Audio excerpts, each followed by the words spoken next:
Hi, I'm Will Carlson alongside with my partner here, Ethan Miller, on 1570 AM Sports Radio. Our first topic today is whether Yasiel Puig should be elected to the NL team for the All-Star game. My opinion is that he should not. He's only had 77 at-bats, and that's a very small sample size for someone to go to the All-Star game. And another person that wasn't elected last year was Justin Ruggiano. And Yasiel Puig's stats and Justin Ruggiano's stats are very similar. Now, I actually think that he should be elected to the All-Star team because he's batting .442 right now. And that's outrageous average right now with 7 home runs and 14 RBIs in only 19 career MLB games. Yes, but Justin Ruggiano also hit very close to that, hitting .410 right now. He has about the same amount of home runs, about the same amount of at-bats, and a higher slugging percentage and a higher OBP right now. So if you are saying that Yasiel Puig should be in the All-Star game, then you're basically saying Justin Ruggiano was a snub from last year's team. Well, the All-Star game isn't necessarily about who has the best stats. It's who the fans want to see in the game. Because the game really doesn't count for anything except for home field advantage in the World Series, which I honestly think is kind of a stupid idea. If the fans want Yasiel Puig, which right now everybody loves the guy, then they'll easily... That's why you want very good players that have been very consistent throughout the years, that have proven that they deserve to play in the All-Star game. You don't want someone like Omar Infante last year who just comes in, gets the fans' vote, does nothing, and he never plays, and all he does is sit on the bench. You don't want someone who's not good enough to play in the All-Star game.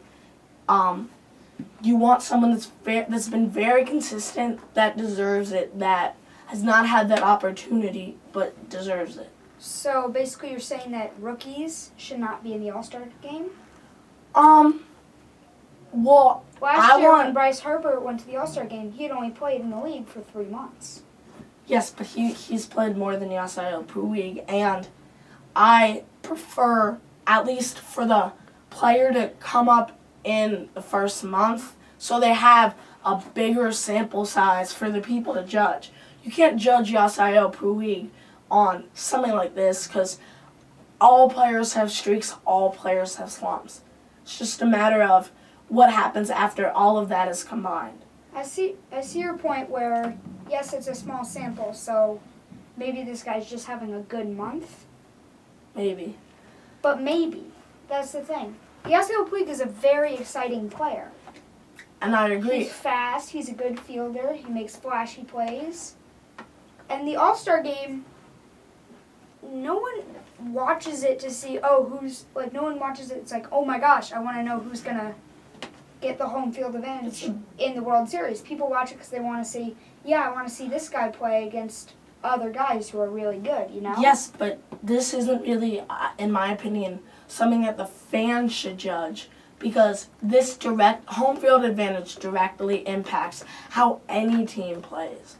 And the NBA, in any environment, if you have your fans screaming against the defending player as loud as they can, like what they did in Miami. San Antonio had a horrible free throw percentage.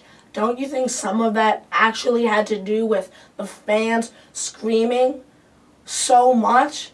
It directly affects how the players play, how they feel, if they're confident, because they know their fans are there to back them up. So I don't think the fans should decide. I don't think the fans should decide if their team is not that good. Well, the fans need to decide because without, fans, there is no sport. Thank you for having us on the show. This is Will Carlson and Ethan Miller on 1570 AM Sports Radio. Thank you.